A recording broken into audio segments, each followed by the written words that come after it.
بسم اللہ الرحمن الرحیم رب اشرح لی صدری ویسر لی امری واحلل عقدۃ من لسانی یفقہوا قولی رضیت باللہ ربا وبالاسلام دینا وبمحمد صلی اللہ علیہ وسلم نبیا ورسولا۔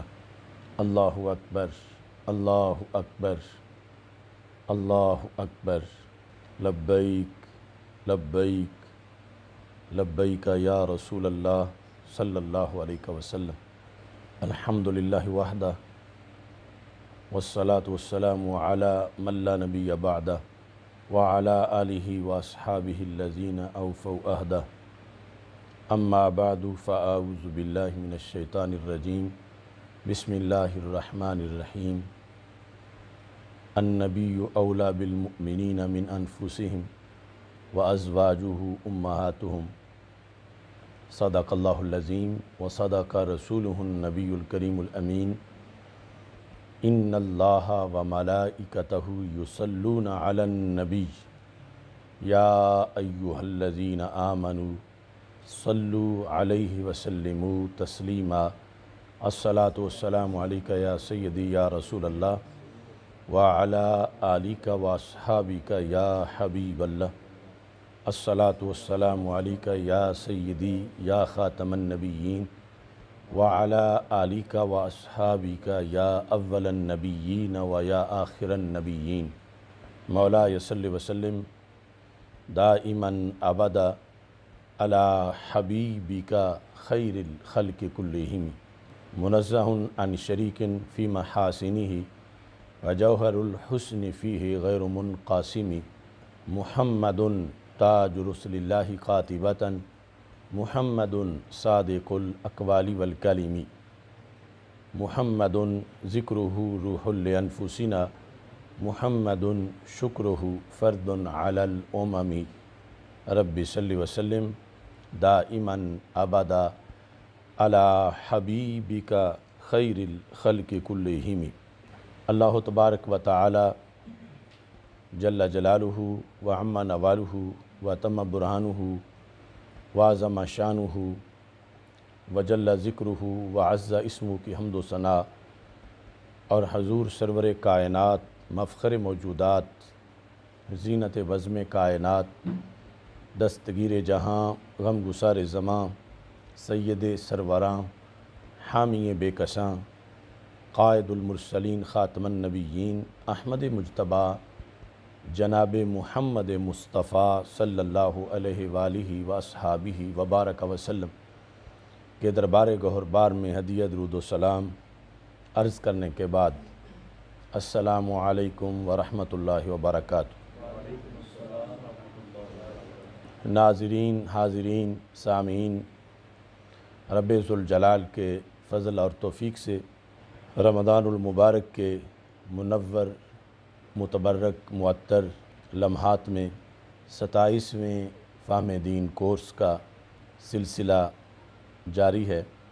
تحریک لبیک یا رسول اللہ صلی اللہ علیہ وسلم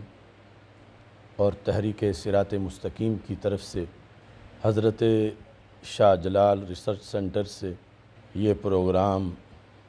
پیش کیا جا رہا ہے۔ میری دعا ہے خالق کائنات جل جلالہ سب کو قرآن و سنت کا فہم عطا فرمائے اور قرآن و سنت کے ابلاغ و تبلیغ اور اس پر عمل کی توفیق عطا فرمائے۔ ام المومنین حضرت سیدہ خدیجۃ الکبریٰ رضی اللہ تعالی عنہا کے یوم وصال کی مناسبت سے آج کا فہم دین کا سبق ان کی مقدس ہستی کے بارے میں ہے۔ رب ذوالجلال آپ کے درجات کو بلند فرمائے اور خالق کائنات جل جلالہ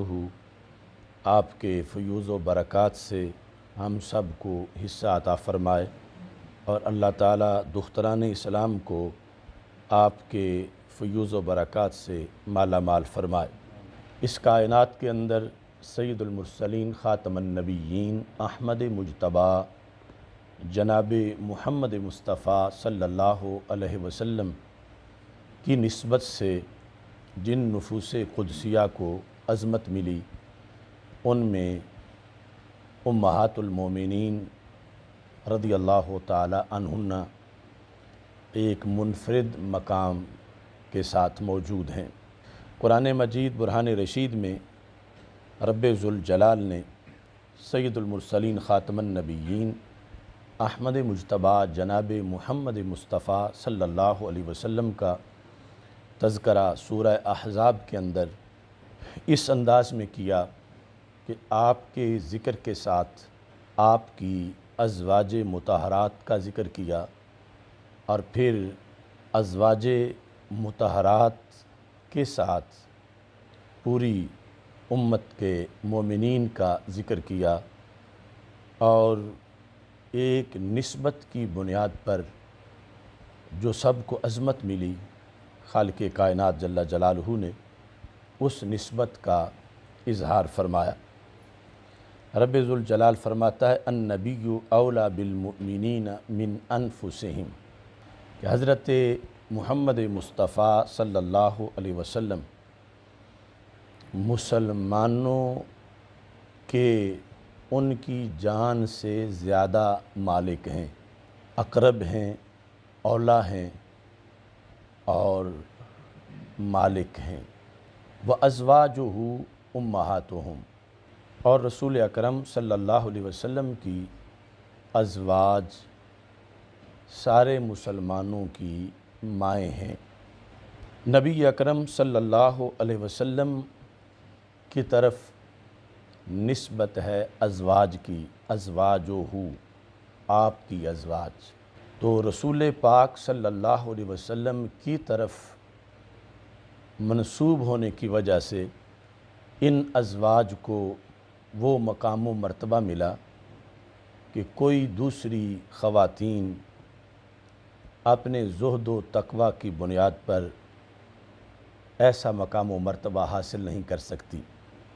یا نساء النبی لستن کاحد من النساء، دوسرے مقام پر رب ذوالجلال فرماتا ہے کہ اے رسول اکرم صلی اللہ علیہ وسلم کی ازواج تم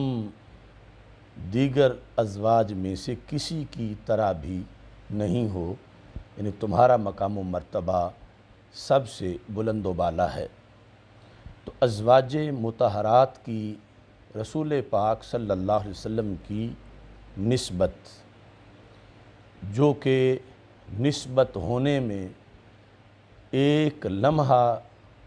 جب گزرتا گیا اور پہلے ایک عام خاتون تھی لیکن پھر وہی خاتون جب زوج نبی صلی اللہ علیہ وسلم قرار پائی تو اسی وقفے کے اندر انہیں وہ مقام و مرتبہ میسر آیا کہ جو دوسری خواتین بطور فرض صدیوں میں بھی وہ مقام و مرتبہ اپنے عمل کی بنیاد پر حاصل نہیں کر سکتی۔ اور ساتھ امہاتہم، یہاں پر ازواج مطہرات کی نسبت ہے مومنین کی طرف، تو ازواج مطہرات کی دو نسبتیں ہیں، ایک بحیثیت زوجہ ہونے کے اور دوسری بحیثیت ہونے کے۔ تو بحیثیت زوجہ ہونے کے ان کی نسبت رسول پاک صلی اللہ علیہ وسلم کی طرف کی گئی، اور پھر سرکار سے جب وہ فیض یافتہ ہوئیں تو اس بیس پہ ان کو پھر اتنا بڑا مرتبہ و مقام ملا کہ یہ کروڑوں اربوں لوگوں کی مائیں قرار پائیں۔ امہاتہم، کسی ایک مومن کی ماں کا بڑا شرف ہے کہ وہ ایک توحید پرست کی ماں ہے۔ یہ وہ خوش بخت خواتین ہیں کہ جو کروڑوں مسلمانوں کی مائیں ہیں، اور یہ وصف بھی انہیں رسول اکرم صلی اللہ علیہ وسلم کی نسبت سے فیض یاب ہونے کے فوراً بعد حاصل ہوا، اور اس میں بھی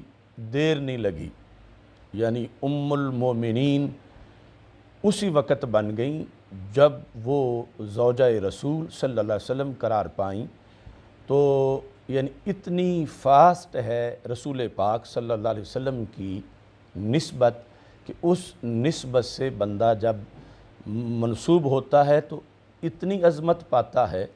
کہ آگے عظمت دینے کے قابل بھی ہو جاتا ہے۔ تو ازواج مطہرات کی نسبت رسول پاک صلی اللہ علیہ وسلم کی طرف فیض لینے کے لحاظ سے ہے اور مومنین کی طرف فیض دینے کے لحاظ سے ہے، اور اس قدر مقام رسول صلی اللہ علیہ وسلم نوازنے والا ہے کہ ایک لمحے کے اندر انہیں اتنا نوازا کہ یہ آگے وہ فیوز و برکات اوروں کی طرف منتقل کرنے کے لحاظ سے اس قابل ہو گئیں کہ بیک وقت انہیں لاکھوں کروڑوں اربوں انسانوں کی ماں ہونے کا جو ہے وہ شرف حاصل ہوا، اور ان کے لیے، اپنے بچوں کے لیے، قیامت تک کے مومنین کے لیے انہیں نوازنے کے لحاظ سے بھی انہیں رب ذوالجلال نے رسول پاک صلی اللہ علیہ وسلم کی نسبت کی بنیاد پر یہ مقام و مرتبہ عطا فرمایا۔ تو عقائد کے لحاظ سے اس آیت کے اس حصے کی جو باتیں ہیں وہ ایک مستقل مضمون ہے، اور اس میں یہاں نبی اکرم صلی اللہ علیہ وسلم کے گھر کی طرف امت کی نسبت کا جو فلسفہ ہے وہ بھی ایک مستقل موضوع ہے۔ یعنی رسول پاک صلی اللہ علیہ وسلم کے گھر کی طرف منسوب ہونا یہ ہر غلام مصطفیٰ صلی اللہ علیہ وسلم کا شوق ہے، اور ادھر سرکار کی ذات یہ ہے کہ ما کان محمد ابا احد من رجالکم ولکن رسول اللہ و خاتم النبیین، کہ حضرت محمد مصطفیٰ صلی اللہ علیہ وسلم تمہارے مردوں میں سے کسی کے باپ نہیں ہیں۔ تو ہر ایک چاہتا ہے کہ میں جو بیت رسول صلی اللہ علیہ وسلم ہے اس کی طرف منسوب ہو جاؤں۔ ایک طریقہ یہ تھا کہ یہ سرکار دو عالم صلی اللہ علیہ وسلم کو اپنا اب کہہ کر، والد کہہ کر اپنی نسبت سرکار کے گھر کی طرف کرتا، لیکن وہ ختم نبوت کی بنیاد پر اس سے تو روکا گیا، مگر رب نے محروم بھی نہیں رکھا کہ سرکار کو تو یہ اپنا باپ نہیں کہہ رہا، لیکن سرکار کی زوجہ کو یہ اپنی ماں کہہ رہا ہے۔ تو اس سے بھی یعنی درمیان کے فاصلے سارے سمٹ جاتے ہیں کہ ہر امتی رسول پاک صلی اللہ علیہ وسلم کہ اتنا قریب ہے، اتنا اقرب ہے کہ ازواجہ امہاتہم، کہ جو رسول پاک صلی اللہ علیہ وسلم کی ازواج ہیں، گھر والیاں ہیں، وہ سارے مومنوں کی مائیں ہیں۔ تو اس بنیاد پر مومن در رسول سے اجنبی نہیں، مومن در رسول سے دور نہیں، اور مومن جو ہے وہ در رسول کے لحاظ سے درمیان میں اس کے کوئی بود نہیں ہے، چونکہ یہ وہ گھر ہے جس میں مومنوں کی مائیں رہتی ہیں، اور اس گھر سے مومنین کو وہ شفقت ملتی ہے جو مائیں اپنے بیٹوں کو عطا کر سکتی ہیں، اور عام مائیں وہ دے ہی نہیں سکتی جو امہات المومنین اپنے بیٹوں کو، مومنین کو جس انداز میں نوازنے والی ہیں۔ تو ازواج مطہرات میں سے سر فہرست حضرت سیدہ خدیجۃ الکبریٰ رضی اللہ تعالی عنہا ہیں کہ نبی اکرم نور مجسم شفیع معظم صلی اللہ علیہ وسلم نے سب سے پہلے انہیں اپنے عقد نکاح میں قبول فرمایا، اور پھر اس لحاظ سے ان کی بہت سی اولیات بھی ہیں اور خصائص ہیں،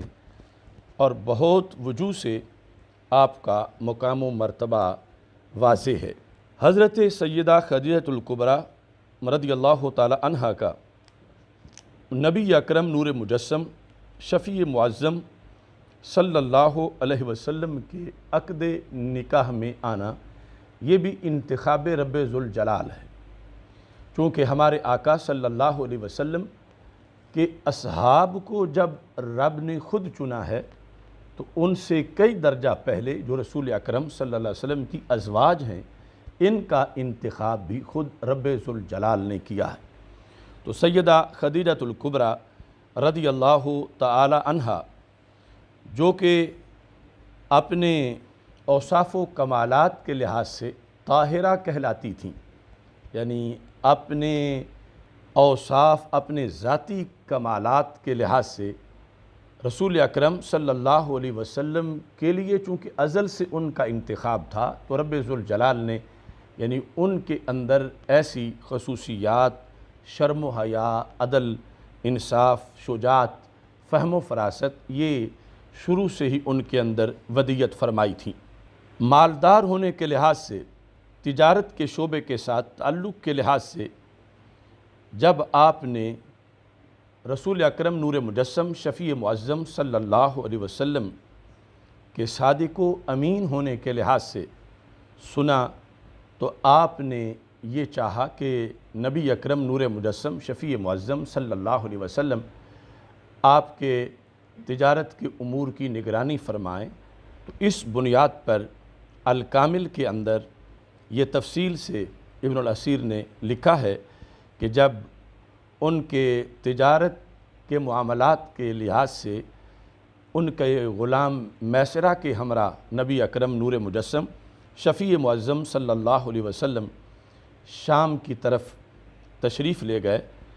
تو اس دوران رسول پاک صلی اللہ علیہ وسلم کے سفر میں کچھ ایسے قرائن، دلائل، معجزات، کمالات میسرہ نے دیکھے کہ انہوں نے واپس آ کر نبی اکرم صلی اللہ علیہ وسلم کا تعارف اپنے لفظوں میں کمالات کی روشنی میں حضرت سیدہ خدیجۃ الکبریٰ رضی اللہ تعالی عنہا کو کروایا۔ الکامل کے اندر یہ لکھا ہے فنزل رسول اللہ صلی اللہ علیہ وسلم فی ظل شجرۃ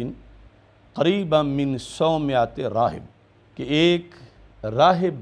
کے عبادت خانے کے قریب رسول اکرم صلی اللہ علیہ وسلم ایک درخت کے سائے کے نیچے آرام فرما ہوئے، تو اس راہب نے باہر جھانک کے دیکھا اور میسرہ سے یہ پوچھا من ھذا، یہ کون شخصیت ہیں؟ فقال میسرہ ھذا رجل من قریش، یہ قریش کے ایک فرد ہیں، مکہ مکرمہ سے آئے ہیں۔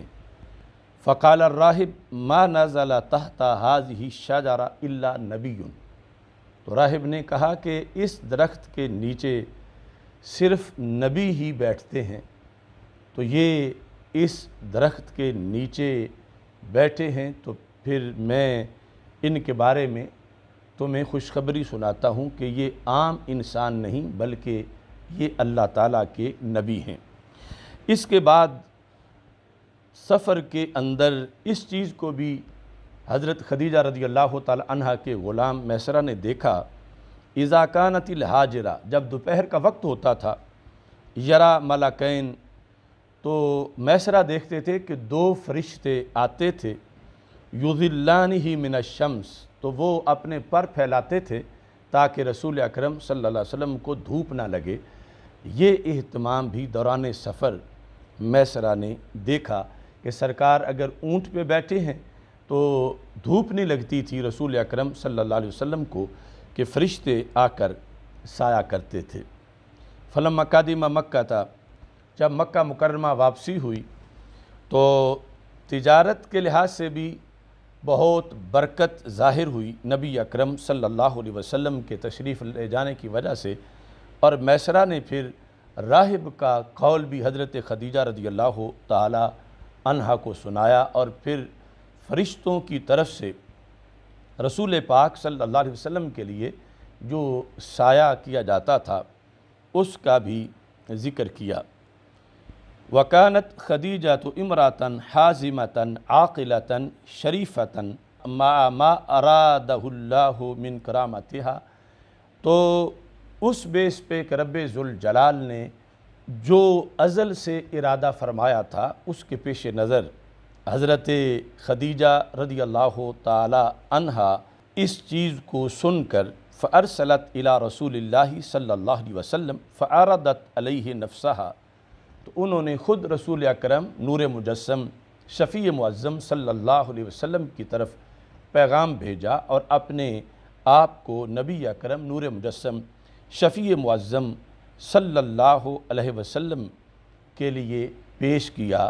تو یہ یعنی نکاح کے لحاظ سے یہ پس منظر ہے جو الکامل کے اندر موجود ہے۔ حضرت سیدہ خدیجۃ الکبریٰ رضی اللہ تعالی عنہا آپ کے نبی اکرم صلی اللہ علیہ وسلم کے عقد نکاح میں آنے کے بعد جو رسول اکرم صلی اللہ علیہ وسلم سے مزید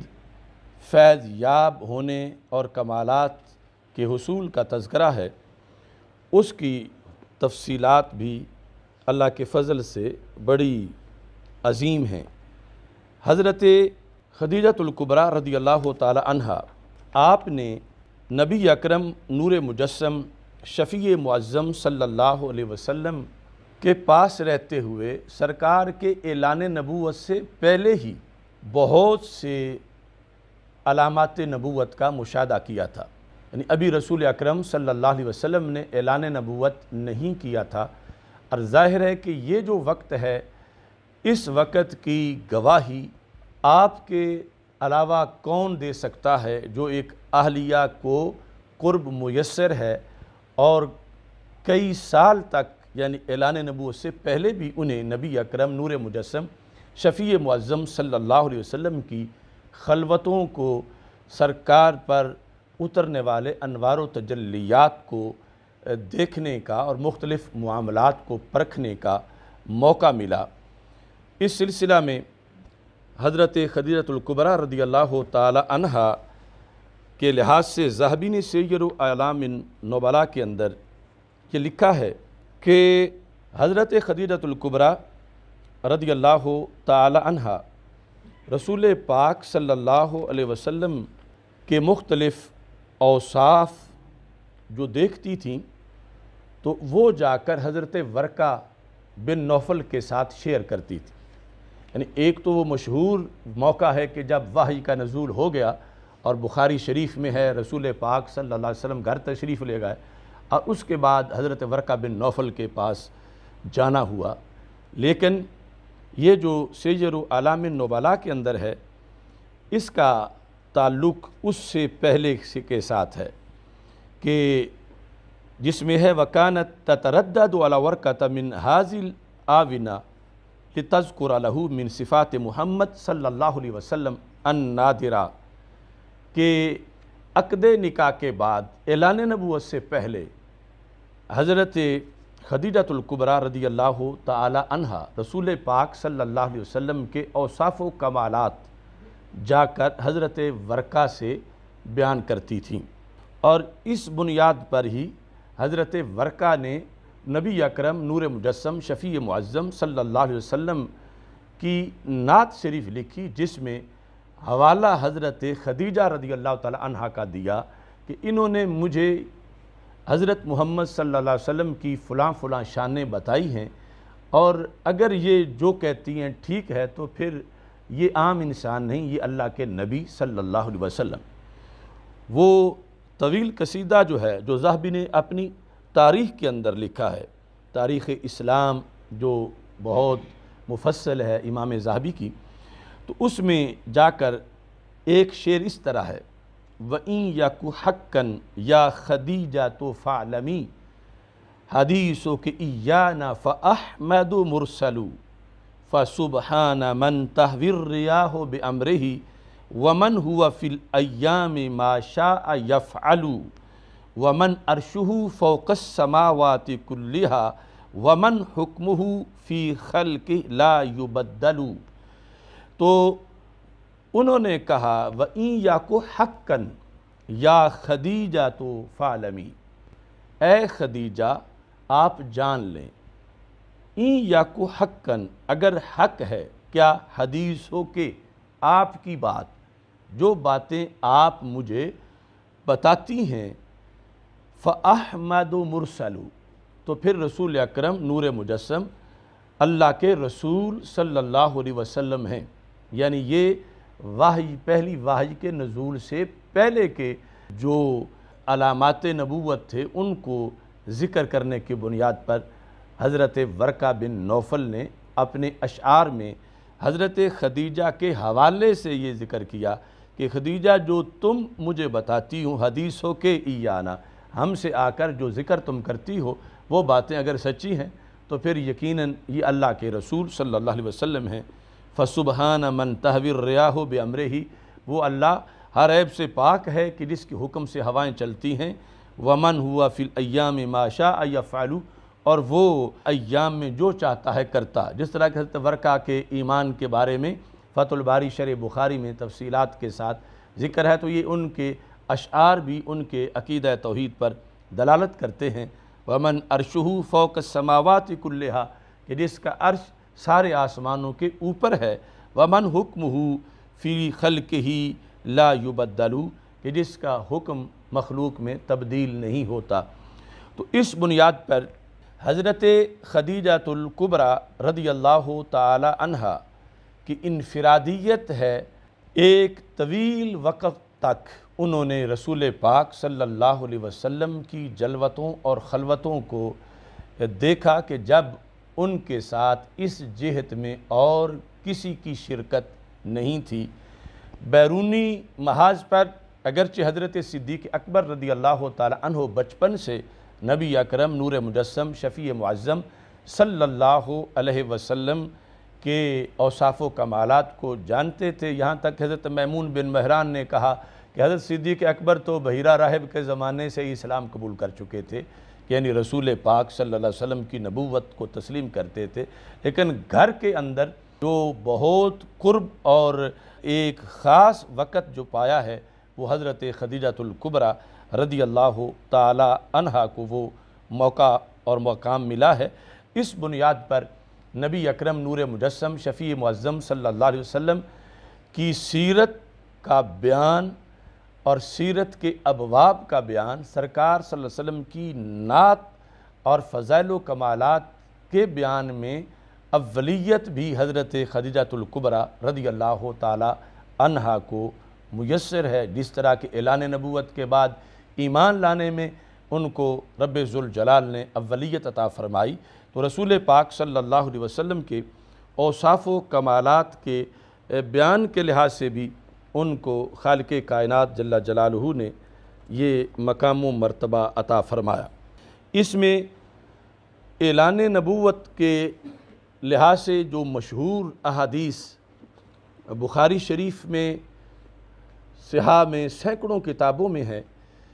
اس کے ساتھ کچھ الفاظ جو امام ذہبی نے سیر و اعلام النبلاء کے اندر ذکر کیے ہیں وہ بھی بڑے خصوصی الفاظ ہیں۔ نبی اکرم نور مجسم شفیع معظم صلی اللہ علیہ وسلم کی شان کو حضرت خدیجہ الکبریٰ رضی اللہ تعالی عنہا نے جس انداز میں بیان کیا، زہری کہتے ہیں کہ حضرت خدیجہ رضی اللہ تعالی عنہا نبی اکرم نور مجسم شفیع معظم صلی اللہ علیہ وسلم جب حرا سے واپس آئے، فلما داخل علی خدیجہ تھا، جب رسول پاک صلی اللہ علیہ وسلم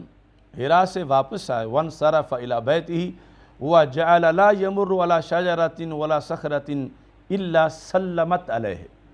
کہ رسول پاک صلی اللہ علیہ وسلم جس درخت سے بھی گزرتے تھے، جس چٹان کے پاس سے بھی، تو وہ رسول پاک صلی اللہ علیہ وسلم کو سلام کہتے تھے۔ اب اسی طرح سلام پتھروں اور درختوں کے قبول کرتے کرتے جب سرکار گھر پہنچے، فلما داخل علی خدیجہ تھا، جب حضرت خدیجہ رضی اللہ تعالی عنہا کے پاس گئے تو سرکار نے فرمایا ارأیتک الذی کنت احدثک انی رأیتہ فی المنام، کہ میں جو آپ سے پہلے ذکر کیا کرتا تھا، جو میں خواب میں دیکھتا تھا، آج میں نے ویسے دیکھ لیا ہے۔ فإنہ جبریل، وہ جبریل ہیں، استعلن لی،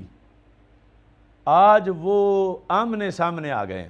یہ اعلانیہ انہوں نے میرے ساتھ ملاقات کی ہے۔ اب اس سے بھی پتہ چلتا ہے کہ اعلان نبوت سے پہلے جو راز و نیاز خصوصی تھا حضرت خدیجہ رضی اللہ تعالی عنہا اس لحاظ سے بھی منفرد ہیں کہ کتنے خواب ہیں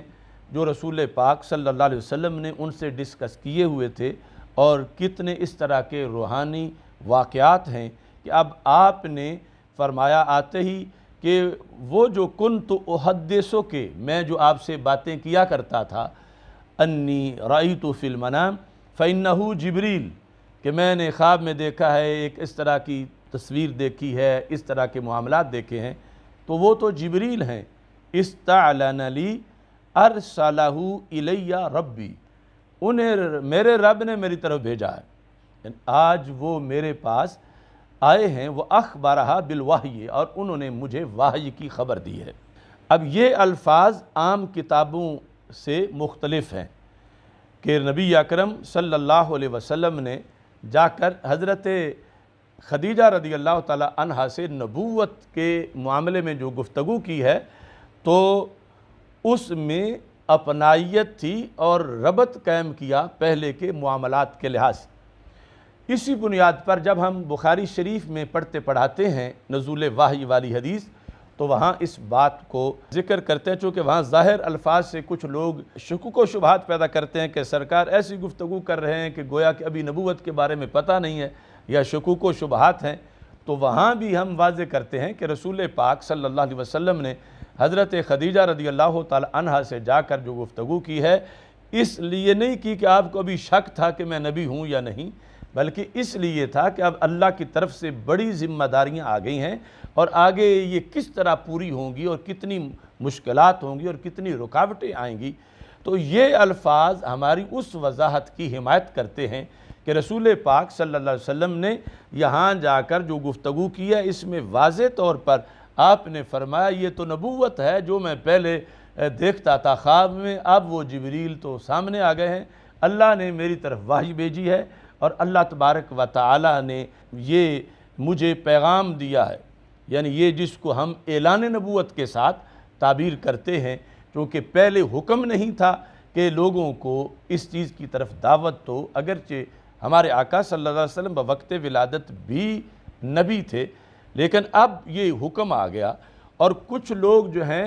انہیں جبریل کے آنے کے بعد بھی یہ ہے کہ سرکار کو ابھی بھی شک تھا کہ میں کیا نبی ہوں یا یہ کیا چیز ہے کہ جو میرے ساتھ گفتگو ہو رہی تھی، تو وہ ساری چیزیں اس طرح کی وہ خام خیالیاں ہیں۔ نبی اکرم صلی اللہ علیہ وسلم تو فَمَسْتَقْبَلَهُ شَجَرٌ وَلَا حَجَرٌ وَلَا مَدَرٌ إِلَّا قَالَ السَّلَامُ عَلَيْكَ یا رسول اللہ، کہ جا سرکار جس پتھر کے پاس سے گزرتے ہیں، حضرت مولا علی کہتے ہیں میں سنتا ہوں کہ وہ سرکار کو سلام کہتے ہیں، یا سرکار فرماتے ہیں انی لعارف حاجرا بمکہ کان یسلم علی قبل ان ابعث، کہ میں آج بھی مکہ مکرمہ کی اس پتھر کو جانتا ہوں کہ میں نے اعلان نبوت تو نہیں کیا تھا، لیکن وہ مجھے نبی کہہ کے ہی سلام کرتا تھا۔ تو یہ ساری چیزیں، اور اب یعنی یہ اعلان نبوت کے لحاظ سے آپ نے حضرت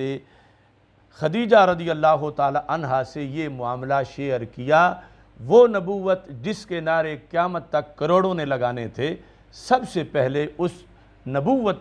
کی دعوت دی گئی ہے تو حضرت خدیجہ الکبریٰ رضی اللہ تعالی عنہا کو دی گئی ہے، اور سب سے پہلے اس نبوت پر آمین کہا ہے،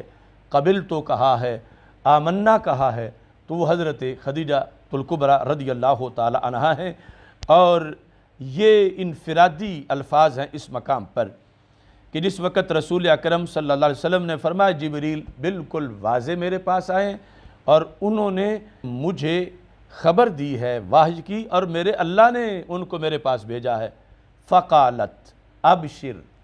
تو حضرت خدیجہ رضی اللہ تعالی عنہا نے کہا پھر محبوب آپ کو مبارک ہو، یعنی ابشر خوش ہو جاؤ، خوش ہو جاؤ۔ اس نبوت پر پہلا ابشر جس زبان سے نکلا وہ حضرت خدیجہ الکبریٰ رضی اللہ تعالیٰ عنہ، یعنی اعلان نبوت کے بعد پہلا ابشر جو ہے وہ حضرت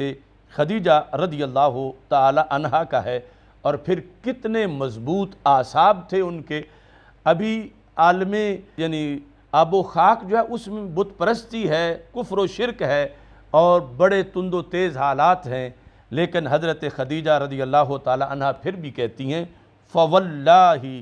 لا یفعل اللہ بک الا خیرا، خدا کی قسم رب آپ سے خیر ہی کرے گا۔ لا یفعل اللہ بک الا خیرا، یعنی خیر ہی خیر ہے۔ ہمارے عرف میں تو کہتے ہیں نا ستے خیران۔ تو حضرت خدیجہ رضی اللہ تعالی عنہا نے یعنی پہلے دن سرکار کی طرف سے نبوت کا جب اعلان کیا گیا تو آپ نے اس سلسلہ میں یعنی جو کمنٹس دیے اور اپنی طرف سے جو تبصرہ کیا، جو کہ نبوت پر انسانی تبصرہ پہلا تبصرہ تھا بحیثیت ایک امتی کے، تو کہا فواللہ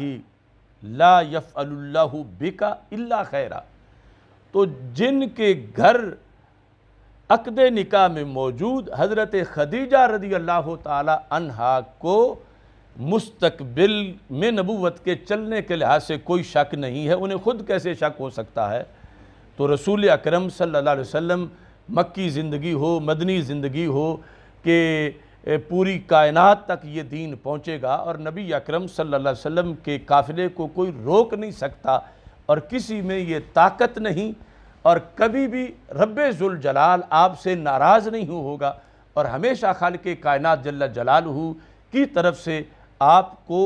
خیر کا پیغام ملے گا اور خیر کے معاملات ہوں گے۔ تو یہ ساری باتیں پہلے خطبے میں ہی ایمان قبول کرتے ہوئے حضرت خدیجہ رضی اللہ تعالی عنہا نے یہ فرما دیں۔ جو صفحہ نمبر 77 ہے سیر اعلام نبلاء کا جلد نمبر اول دوم کے اندر اس کو تفصیل کے ساتھ جو ہے وہ ذکر کیا گیا ہے۔ تو اس میں ساتھ یہ بھی کہا فَاقْبَلْ الَّذِي جَاءَكَ مِنَ اللَّهِ فَإِنَّهُ حَقٌّ، کہ اللہ کی طرف سے جو آ گیا ہے اسے قبول کرو، یہ حق ہے۔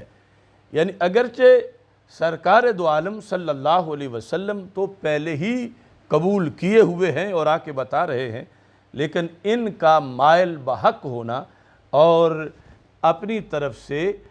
اس کی حمایت کرنا یہ حضرت خدیجہ رضی اللہ تعالی عنہا کا ہی حصہ ہے۔ تو کہتے ہیں ثم انطلقت الی عداس وکان نصرانیا من اہل نینوا، یہ بھی انفرادیت ہے، وہاں ورقہ بن نوفل کی بات ہے اور وہ بھی آسمانی کتابوں کے ماہر تھے۔ یہاں یہ ہے کہ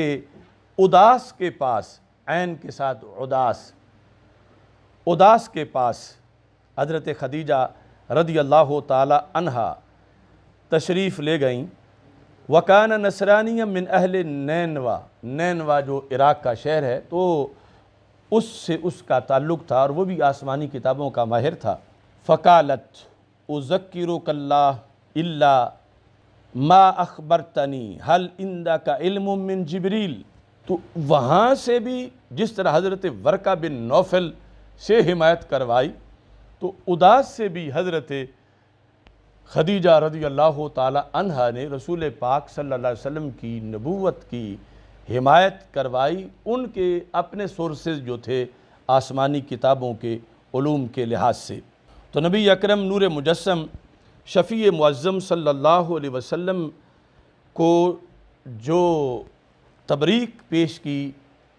سیدہ خدیجہ الکبریٰ رضی اللہ تعالی عنہا نے، بخاری شریف کے الفاظ کے مطابق جب کہ انہوں نے کہا کہ فَإِنَّكَ تَحْمِلُ الْكَلَّ وَتَكْسِبُ الْمَعْدُومِ، کہ آپ تو وہ ذات ہیں یا رسول اللہ صلی اللہ علیہ وسلم، آپ لوگوں کے بوجھ اٹھاتے ہیں، وَتَكْسِبُ الْمَعْدُومِ، جن کا کوئی نہ ہو آپ انہیں کما کے دیتے ہیں، اور آپ مہمان نوازی کرتے ہیں، اور نوائب حق جو ناگہانی مصیبتیں ہیں ان میں آپ لوگوں کا ساتھ دیتے ہیں۔ یعنی رسول پاک صلی اللہ علیہ وسلم کے اخلاق کریمہ کو جس ذات نے الفاظ کے اندر سب سے پہلے اعلان نبوت کے بعد لفظوں کا جامہ پہنایا، وہ مسلمانوں کی امی حضرت خدیجہ الکبریٰ رضی اللہ تعالی عنہا ہے، کہ نبی اکرم نور مجسم شفیع معظم صلی اللہ علیہ وسلم کے اوصاف و کمالات جو کہ بذریعہ سند امت تک پہنچے، پہلا دن جب اعلان نبوت کا تھا تو رسول اللہ صلی اللہ علیہ وسلم کے اخلاق کیا ہیں، سرکار کا کردار کیا ہے، کمالات کیا ہیں، تو حضرت خدیجہ الکبریٰ رضی اللہ تعالی عنہا کی یہ امتیازی شان ہے کہ آپ کے لفظوں میں جو سیرت بیان ہوئی وہ پوری امت تک پہنچی، اور مستند روایات اور سند کے لحاظ سے، لہٰذا یعنی وہ محبوب کہ جن کی ثنا میں ہر وقت فرشتے بھی مصروف رہتے ہیں، اور کائنات میں ہمیشہ کے لیے جن کی تعریف و توصیف ہو رہی ہے اور ہوتی رہے گی، تو نبی اکرم نور مجسم شفیع معظم صلی اللہ علیہ وسلم جو وصف نبوت سے تو ازل سے ہی متصف تھے، لیکن جب اعلان نبوت کیا تو اعلان نبوت کی اگلی گھڑی میں جس ذات نے سب سے پہلے نعت نبی پڑھی وہ حضرت خدیجہ الکبریٰ رضی اللہ تعالی عنہا ہے، کہ جس پر آگے قیامت تک کی ثناخوانی کا مدار ہے اور قیامت تک کے خطیبوں کے خطبوں کا مدار ہے۔ ایسے ہی حضرت خدیجہ رضی اللہ تعالی عنہا کا نماز پڑھنا رسول پاک صلی اللہ علیہ وسلم کے ساتھ ایمان لانے کے بعد اس کی انفرادیت بھی مورخین نے اور سیرت نگاروں نے ذکر کی ہے۔ ایمان لانے کے لحاظ سے خصوصی طور پر سبل الہدیٰ والرشاد کے اندر امام صالحی نے یہ لکھا ہے، کانت خدیجہ تو اول الناس ایمانا بما انزل اللہ، کہ جو رب نے نازل کیا سارے لوگوں میں سے سب سے پہلے جو ایمان لائیں وہ حضرت خدیجہ رضی اللہ تعالی عنہا ہیں۔ اور اس پر انہوں نے اجماع ذکر کیا، کہتے ہیں کہ ابن الاسیر کہتے ہیں خدیجہ تو اول خلق اللہ اسلام باجماع المسلمین، اللہ کی مخلوق میں اسلام لانے کے لحاظ سے حضرت سیدہ خدیجہ رضی اللہ تعالی عنہا پہلے نمبر پر ہیں، چونکہ فوراً ہرا سے واپسی پر آپ سے تذکرہ ہوا اور آپ نے آگے کوئی شکوک و شبہات نہیں پیش کیے یا کوئی رکاوٹیں یا یہ کہ ایسا نہیں ہو سکتا، بلکہ وہ تو پہلے ہی مائل بحق تھیں، کیونکہ ان کے پاس پہلے ہی رسول اللہ صلی اللہ علیہ وسلم کے کمالات کے حوالے موجود تھے، تو اس بنیاد پر باجماع المسلمین، مسلمانوں کا اجماع ہے۔ کیسے؟ لم یتقدمھا رجل ولا امرأۃ، آپ سے پہلے نہ کسی اور مرد نے اسلام قبول کیا اور نہ کسی اور عورت نے اسلام قبول کیا، یعنی یہ مطلقاً اولیت ہے۔ ویسے مردوں میں حضرت صدیق اکبر رضی اللہ تعالیٰ عنہ اور بچوں میں حضرت مولا علی رضی اللہ تعالیٰ عنہ، اور یہ لم یتقدمھا رجل ولا امرأۃ، اور اس کے ساتھ یہ جو ابن الاسیر نے اجماع ذکر کیا، اس پر یہی بات امام ذہبی نے بھی کی اور یہی امام سالبی نے بھی کہا، اتفاق العلماء علی ذالک وانما اختلاف فی اول من اسلم بعدہا، کہ یہ جو اختلاف ہے کہ سب سے پہلے کون اسلام لایا، حضرت خدیجہ کے بعد پھر شروع ہوتا ہے، یعنی حضرت خدیجہ رضی اللہ تعالی عنہا کا علی الاطلاق تقدم ہے کہ نبی اکرم صلی اللہ علیہ وسلم ہرا سے واپس آئے، سیدھے گھر ہیں، اور انہوں نے فوراً نبی اکرم صلی اللہ علیہ وسلم سے اس پیغام کو قبول کر لیا ہے۔ وقال الامام النووی رحمہ اللہ تعالی انہ الصواب عند جماعت من المحققین، تو امام نووی نے بھی کہا کہ یہی درست ہے کہ جو باقی اختلاف بتایا جاتا ہے وہ ان کے بعد ہے، ان کے لحاظ سے اختلاف نہیں ہے۔ تو پھر فخفف اللہ بذالک الرسول اللہ صلی اللہ علیہ وسلم، تو نبی اکرم صلی اللہ علیہ وسلم کے ساتھ اسی لمحے سے جس نے سرکار کے بوجھ ہلکے کرنے کا کردار ادا کیا وہ حضرت خدیجہ رضی اللہ تعالیٰ عنہ، کہ جب بھی مستقبل کے معاملات کے بارے میں رسول پاک صلی اللہ علیہ وسلم نے سوچا کہ یہ سنگلاخ چٹانوں میں شجر یقین ہم نے کاشت کرنا ہے اور اتنے گھٹاٹوپ اندھیروں کو ہم نے دن میں بدلنا ہے، تو حضرت خدیجہ رضی اللہ تعالی عنہا کو یہ مقام و مرتبہ میسر ہے کہ اولین خلوتوں کے اندر اور تدبیروں کے اندر اور کاروان اسلام کی راہوں کے تعین کے اندر اور فتوحات اسلام کے جھنڈے لہرانے کے لحاظ سے اور قیامت تک کے دین متین کی عظمتوں کے حوالوں کے لحاظ سے نبوت کے ساتھ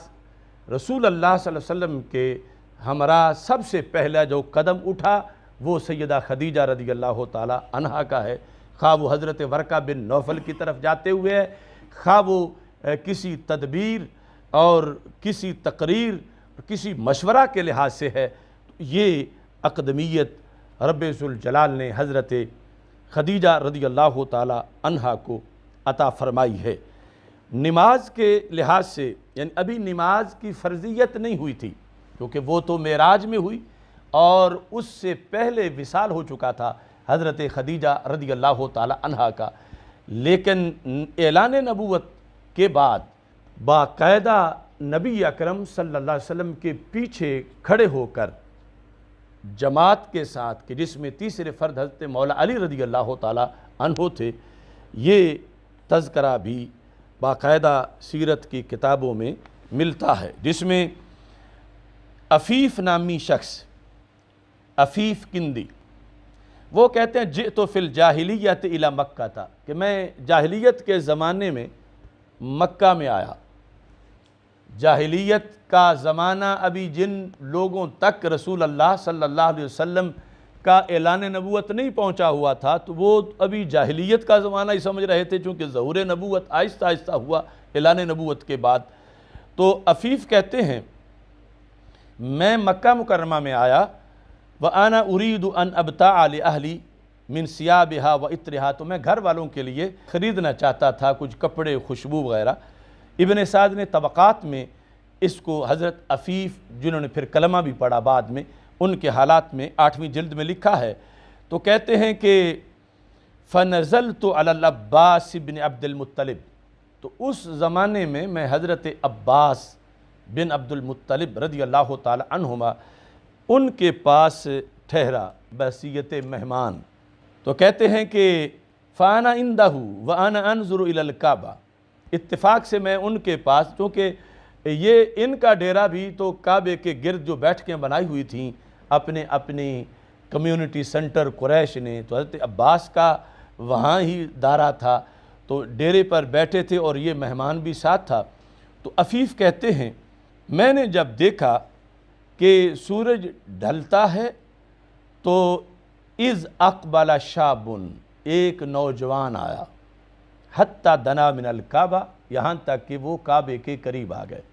رسول اکرم نور مجسم شفیع معظم صلی اللہ علیہ وسلم، فرفع رأسہ الی السماء، انہوں نے آسمان کی طرف سر اٹھایا، فنظر، دیکھا، ثم استقبل الکعبہ، پھر کعبے کی طرف منہ کر لیا، قائما، کھڑے ہوئے، یعنی ٹائم کا تعین کرنے کے بعد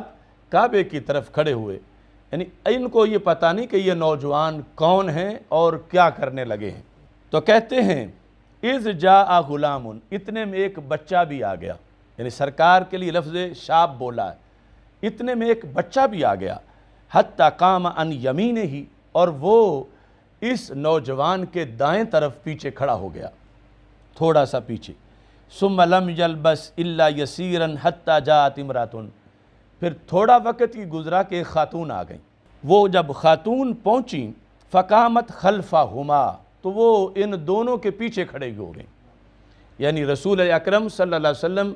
سے تھوڑا سا پیچھے قدم کی ایڑی کے ساتھ پیچھے حضرت دائیں طرف حضرت علی رضی اللہ تعالیٰ عنہ ہیں، اور وہ خاتون آ کے پیچھے کھڑی ہو گئیں، یعنی حضرت خدیجہ الکبریٰ رضی اللہ تعالی عنہا۔ ثم رکع الشاب، تو یہ آج جو کائنات میں کروڑوں رکوع ہو رہے ہیں اور کروڑوں سجدے ہو رہے ہیں، یہ سب ان کی تمہید تھی۔ تو نوجوان جو ہے اس نے پہلے رکوع کیا، فرکع الغلام، تو بچے نے بھی رکوع کیا، ورکعت المرأة، تو عورت نے بھی رکوع کیا، ثم رفع الشاب رأسہ، پھر نوجوان نے سر اٹھایا، ورفع الغلام رأسہ، تو بچے نے بھی اٹھا لیا، ورفعت المرأۃ رأسہا، تو عورت نے بھی اٹھا لیا۔ یعنی اس کو یہ اندازہ ہوا کہ یہ ان کا کوئی مشن ایک ہے، یہ آپس میں منسلک ہیں کہ ترتیب وار جو ہیں، اور امام قائد وہ ہیں جو آگے ہیں، کہ یہ ایک طریقے سے رکوع کر رہے ہیں، سر اٹھا رہے ہیں، یعنی اس کو یہ خبر نہیں تھی اس وقت کہ یہ نماز ہے اور یہ کیا عبادت کی جا رہی ہے۔ ثم رفع، اس کے بعد ثم خر الشاب ساجدہ، پھر نوجوان سجدے میں پڑ گئے، یعنی رکوع سے اٹھ کے۔ وخر الغلام ساجدہ، بچہ بھی سجدے میں چلا گیا۔ وخرت المرأۃ، اور عورت بھی سجدے میں چلے گی۔ تو یہ عفیف کہتے ہیں میں یہ سب کچھ دیکھ رہا تھا، فقلت یا عباس انی ارا امرا عظیما، کہ اے عباس یہ میں عجیب چیز دیکھ رہا ہوں،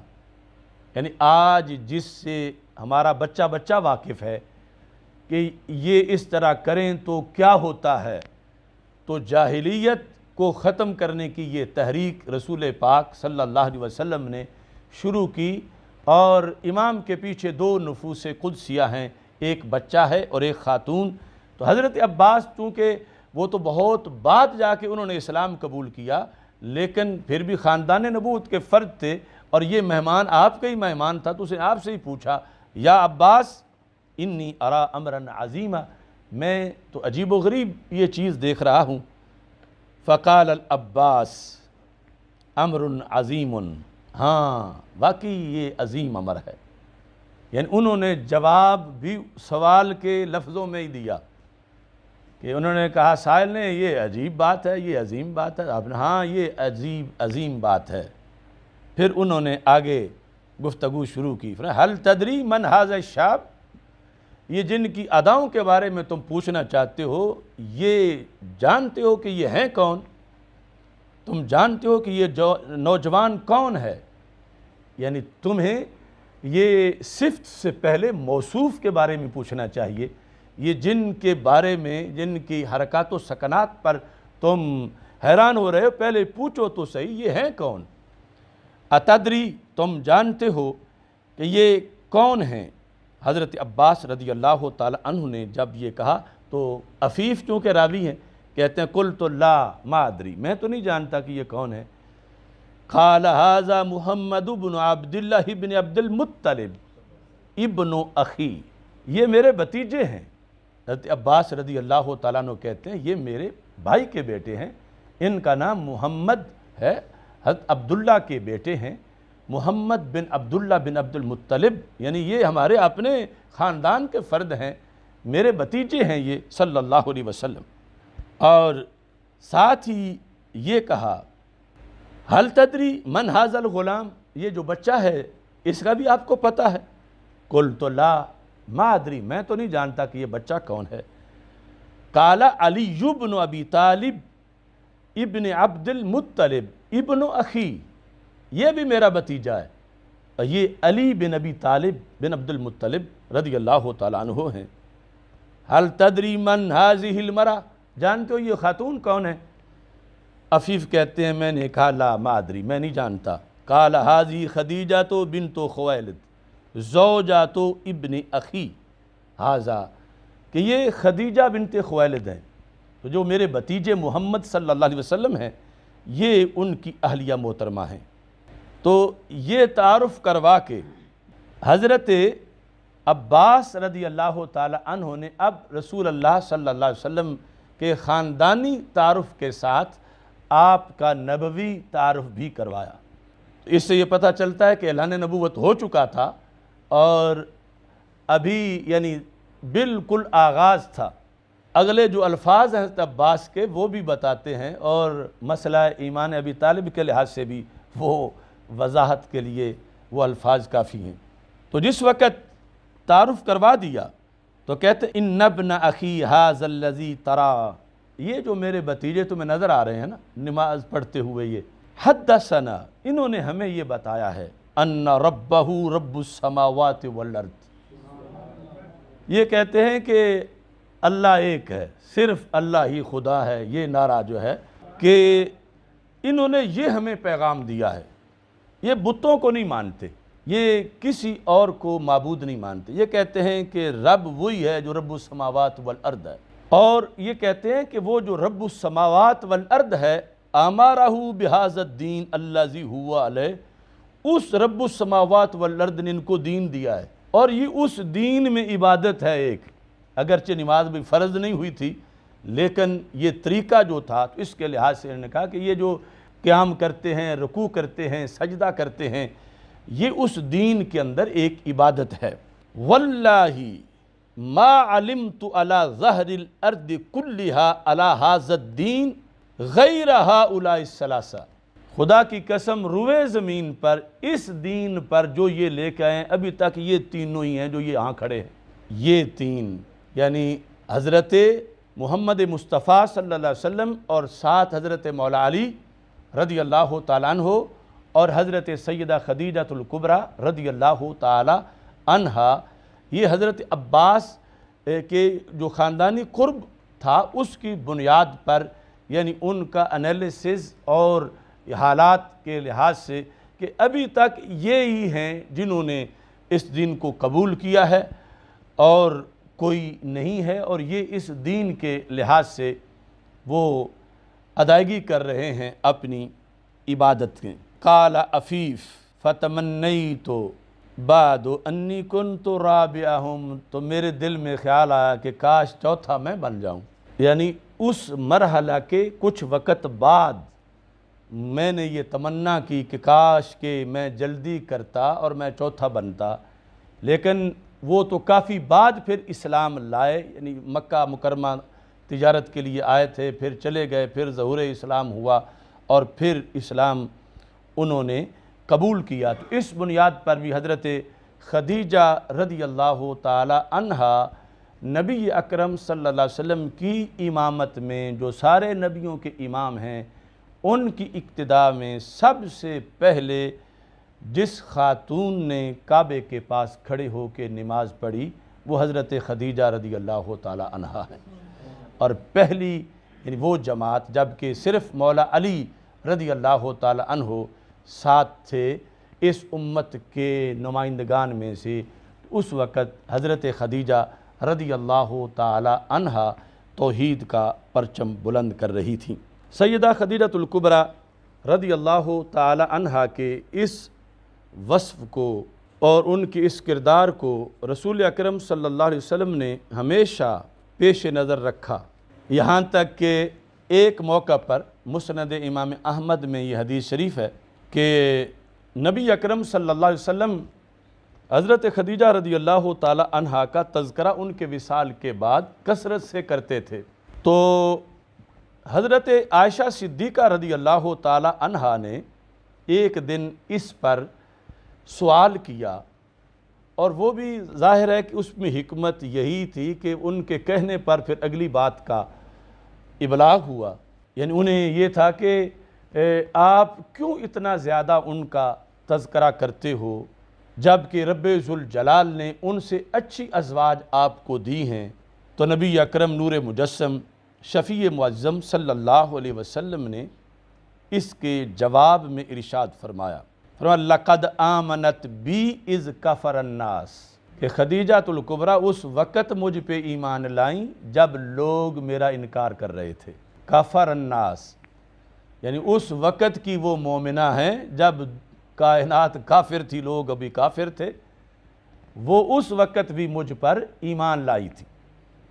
یہ جو بیرونی معاملات میں جب ایک موقع پر حضرت عمر رضی اللہ تعالی عنہ نے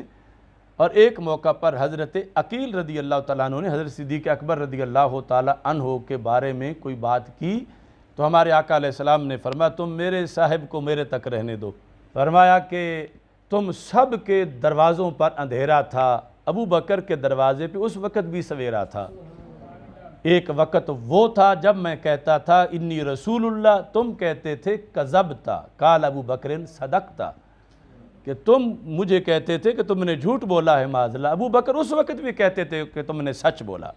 تو یہ جو اولیات ہیں ان کو نبی اکرم صلی اللہ علیہ وسلم نے ہمیشہ پیش نظر رکھا۔ تو عائشہ صدیقہ رضی اللہ تعالیٰ عنہ سے کہا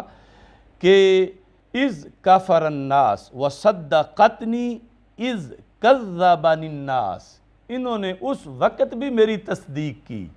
جب کہ لوگ ابھی تکذیب کر رہے تھے۔ اور ساتھ وواستنی بمالہا،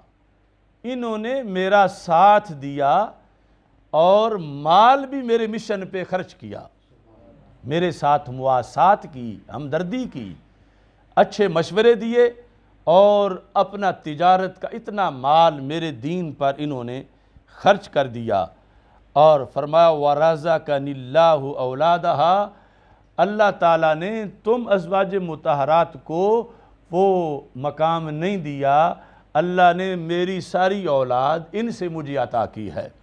سوائے حضرت ابراہیم کے۔ باقی تو اس بنیاد پر بھی نبی اکرم نور مجسم شفیع معظم صلی اللہ علیہ وسلم نے حضرت خدیجہ رضی اللہ تعالی عنہا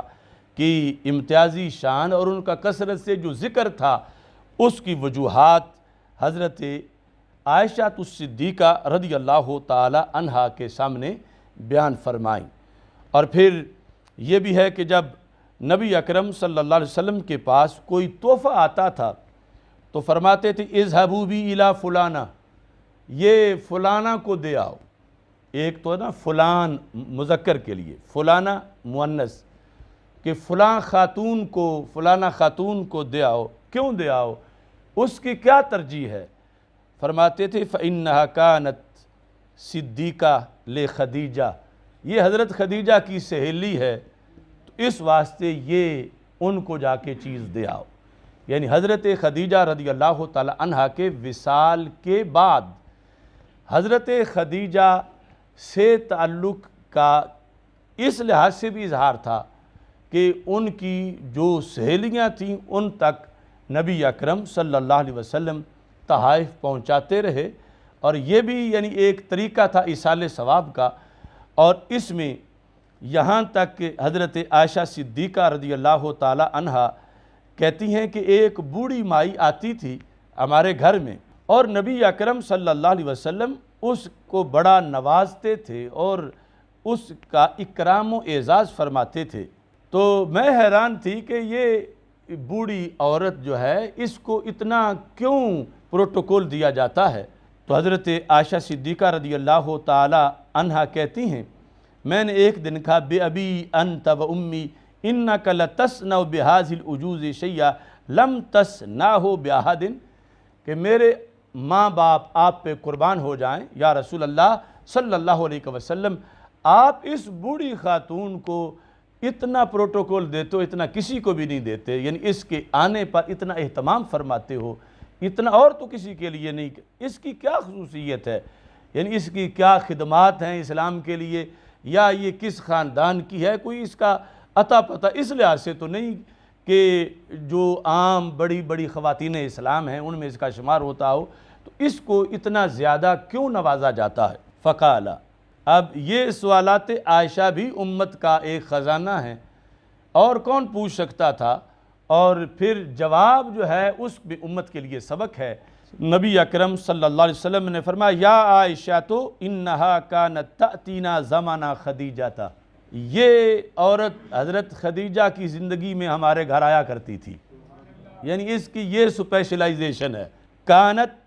تأتینا زمانہ خدیجہ تھا، حضرت خدیجہ رضی اللہ تعالی عنہا کے زمانے میں، ان کی ظاہری حیات میں یہ تأتینا ہمارے پاس آیا کرتی تھی۔ وَإِنَّ حُسْنَ الْعَهْدِ مِنَ الْإِيمَانِ، اور حسن عہد ایمان کا حصہ ہے، یعنی ایمان میں سے ہے کہ جو اس طرح کے تعلقات ہیں ان کو برقرار رکھنا یہ ایمان کا تقاضا ہے۔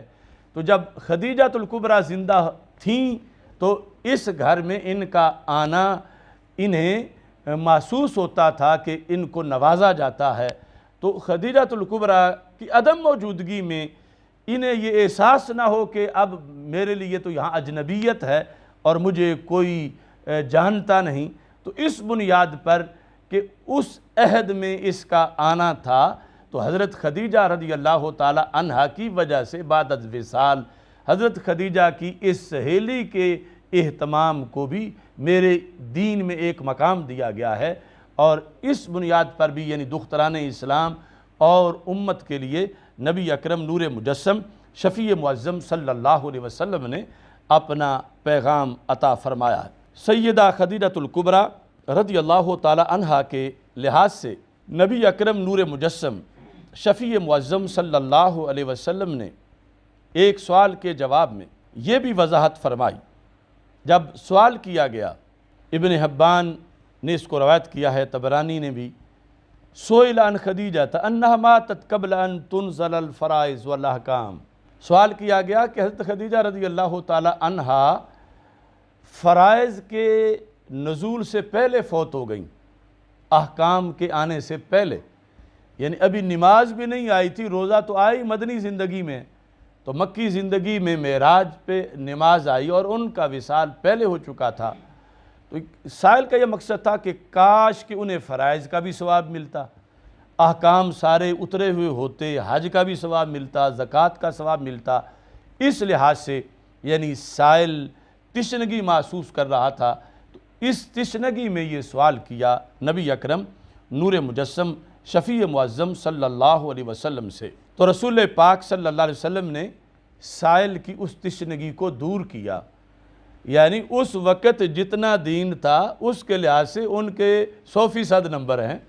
اگرچہ فرائض بعد میں آئے تو اس کا یہ مطلب نہیں کہ ان کا دین کوئی ناقص ہے یا ان کا دین کوئی ادھورا ہے، یا اسی طرح دیگر لوگ جو جس فرض کے آنے سے پہلے دنیا سے چلے گئے تو چونکہ فرض ابھی آیا ہی نہیں تھا تو اس بنیاد پر انہیں کسی کمی کا سامنا نہیں ہوگا۔ تو نبی اکرم صلی اللہ علیہ وسلم نے فرمایا ابصرتھا علی نہر من انہار الجنہ، خدیجۃ الکبریٰ رضی اللہ تعالی عنہا کو میں نے اپنی آنکھوں سے جنت کی نہر پہ دیکھا ہے، علی نہر من انہار الجنہ فی بیت من قصب، ان کے لیے رب نے گھر بنایا ہے جنت میں، کس چیز کا؟ مجوف ہیرے کا، یعنی جو اندر سے خالی ہوں، ہیرے ہوں لیکن یوں ہوں جس طرح کے یعنی پائپ ہوتے اندر سے خالی، پھر ان سے کوئی چیز بنائی جائے، تو وہ کیسا ہے؟ لا لغو فیہ ولا نصب، اس گھر میں بندہ اکتاتا نہیں اور نہ ہی تھکتا ہے، یعنی یہ اس گھر کی خصوصیت ہے۔ اب دنیا میں کوئی سونے کا بھی بنا لے تو کون گارنٹی دے گا کہ بندہ اس میں اکتائے گا نہیں، کون گارنٹی دے گا کہ بندہ اس میں تھکے گا نہیں؟ تو کہا کہ اللہ تعالیٰ نے ایسا گھر بنایا ہے حضرت خدیجۃ الکبریٰ رضی اللہ تعالی عنہا کے لیے، یہ مقدس مقام ہے ان کا، تو تم یعنی یہ نہ محسوس کرو کہ فرائض ابھی آئے نہیں تھے اور وہ دنیا سے چلی گئیں، تو اللہ کے خزانوں میں کوئی کمی نہیں، انہوں نے جو وقت پایا وہ دوسرے نہیں پا سکے، یعنی جس اولیت کے اندر جو ان کے حصے میں کردار آیا۔ اب یہاں پر محدثین نے بحث کی کہ لفظ بیت استعمال کیا گیا، بیت گھر کو کہتے ہیں، جبکہ عمومی طور پر جنت میں محلات ہیں، لفظ قصر نہیں استعمال کیا گیا بلکہ لفظ بیت استعمال کیا گیا۔ اس پر بحث کرتے ہوئے یہ کہا گیا کہ اصل میں جو اعمال صالحہ ہیں جزا میں خود انہی کو ہی پیش نظر اسی جنس کو رکھا جاتا ہے، تو یہاں پر بیت کا لفظ استعمال کرنے کی خاص وجہ ہے، یہ نہیں کہ بیت سے مراد یہ ہوگا کہ پھر وہ کوئی کوٹھا ہے، وہ کمرہ ہے عام سا، یعنی اس بیت پہ ہزاروں محل قربان ہیں، لیکن قصر کہا نہیں گیا، کہا اسے بیت گیا ہے۔ سبب یہ ہے لِأَنَّهَا كَانَتْ رَبَّةَ بَيْتٍ قبل المبعث فصارت ربۃ بیت فی الاسلام منفردۃ بہ، کہ روئے زمین پر وہ گھر کہ جس میں اسلام ہو اور وہ کسی بندے کے ملک میں ہو تو وہ بیت خدیجۃ الکبریٰ رضی اللہ تعالیٰ عنہ، یعنی سب سے پہلے جب رسول پاک صلی اللہ علیہ وسلم حرا سے وحی کے بعد آئے ہیں تو اس گھر میں آئے ہیں۔ یہ بیت جو تھا بیت خدیجہ رضی اللہ تعالی عنہا، اور وہ اس کی مالکہ تھیں، ربۃ بیت قبل المبعث، اعلان نبوت سے پہلے وہ اس کی مالک تھیں اور سرکار اسی گھر میں رہتے تھے، اور رسول اکرم صلی اللہ علیہ وسلم جب آئے ہیں اعلان نبوت کے بعد تو یہ گھر پہلا گھر ہے جو اسلام کا مرکز تھا، جو اسلام کی تجلیات کا گہوارہ بنا، اور منفردۃ بھی حضرت خدیجہ اس میں منفرد ہیں کہ پہلا گھر جہاں اسلام کا اعلان ہوا وہ گھر حضرت خدیجہ رضی اللہ تعالی عنہا کا قرار پایا ہے۔ تو اسے بیت خدیجہ کہتے تھے، تو رب نے انعام میں بھی بیت ہی دیا ہے، جو بیت جنت کے اندر جو ہے وہ بنایا گیا۔ کہتے ہیں لم یکن علی وجہ الارض فی اول یوم بعث فیہ رسول اللہ صلی اللہ علیہ وسلم بیت فی الاسلام الا بیتہا، کہ جس دن نبی اکرم صلی اللہ علیہ وسلم نے اعلان نبوت کیا اس دن روئے زمین پر اسلام کا اس گھر کے سوا اور کوئی گھر نہیں تھا، یہ پہلا گھر تھا اسلام کا۔ تو اس بیت کی نسبت سے پھر رب ذوالجلال نے جنت میں بھی انہیں سب سے منفرد بیت دیا کہ جس کی بناوٹ اس انداز کی ہے اور جس کی سہولتیں اس انداز کی ہیں۔ اور یہاں امام صالح بھی لکھتے ہیں یہ فضیلت ما شارکہا فیہا ایدن غیرہا، اس فضیلت میں بھی کوئی اور آپ کے ساتھ شریک نہیں ہے۔ حضرت خدیجہ رضی اللہ تعالی عنہا کو یہ مقام و مرتبہ بھی رب ذوالجلال کی طرف سے نبی اکرم صلی اللہ علیہ وسلم کی نسبت سے ملا۔ یہ جو دار خدیجۃ الکبریٰ ہے یہ امت میں ہمیشہ محفوظ رکھا گیا، لیکن یہ نجدی حکومت نے آ کر اس کو مٹایا، مگر جب یہ توسیع ہو رہی تھی تو اس وقت کی جو تصاویر ہیں اور اس کے سارے حصوں کا جو تعین ہے اور اس کی تاریخ ہے وہ ابھی یعنی ایک پوری بہت بڑی کتاب میں چھپی ہے، لیکن افسوس یہ ہے کہ جہاں ہزاروں آیات کا نزول ہوا، جس گھر میں سیدہ فاطمہ رضی اللہ تعالی عنہا کی ولادت ہوئی، جس گھر میں کتنی بار جبریل علیہ السلام آئے، تو وہ جگہ جو ہے اس جگہ نجدی حکومت نے ٹائلٹ بنائے، یعنی یہ جو جہاں پر سائی ختم ہوتی ہے تو اس کے بعد باہر نکلتا، اب تو مزید وہ مسا بڑھا دیا گیا ہے، تو مروہ کے اس طرف جو ٹائلٹ ہیں سارے یہ اس جگہ ہے جو دار خدیجۃ الکبریٰ رضی اللہ تعالی عنہا، یعنی اتنی روحانی جگہ تھی۔ تو اس طرح کی بہت سی خلاف ورزیاں ان لوگوں نے کی ہیں، تقدس پامال کیا ہے، اور وہ نتائج آج ساری امت کے سامنے موجود ہیں۔ اللہ تعالیٰ بلاد حرمین شریفین کی رونقوں کو بحال فرمائے اور پوری امت مسلمہ کو خالق کائنات جل جلالہ عروج عطا فرمائے۔ حضرت سیدہ خدیجۃ الکبریٰ رضی اللہ تعالی عنہا کے مقام و مرتبہ کو رب ذوالجلال مزید بلند فرمائے اور ہمیں آپ کے فیوز و برکات سے حصہ عطا فرمائے۔ وآخر دعوایا ان الحمدللہ رب العالمین۔ الحمدللہ رب العالمین والعاقبۃ للمتقین والصلاة والسلام علی رسولہ الکریم۔ استغفر اللہ لا الہ الا اللہ وحدہ لا شریک لہ لہ الملک ولہ الحمد وہو علی کل شیء قدیر۔ اللہم بارک اللہم بارک یا اللہ حضرت خدیجۃ الکبریٰ رضی اللہ تعالیٰ عنہ کے درجات کو بلند فرما، خیر و برکت طرف سب کے حل پہ رہے۔ صلی اللہ تعالیٰ علیہ حبیبی سیدنا توحید و رسالت کا نعرہ دنیا میں لگا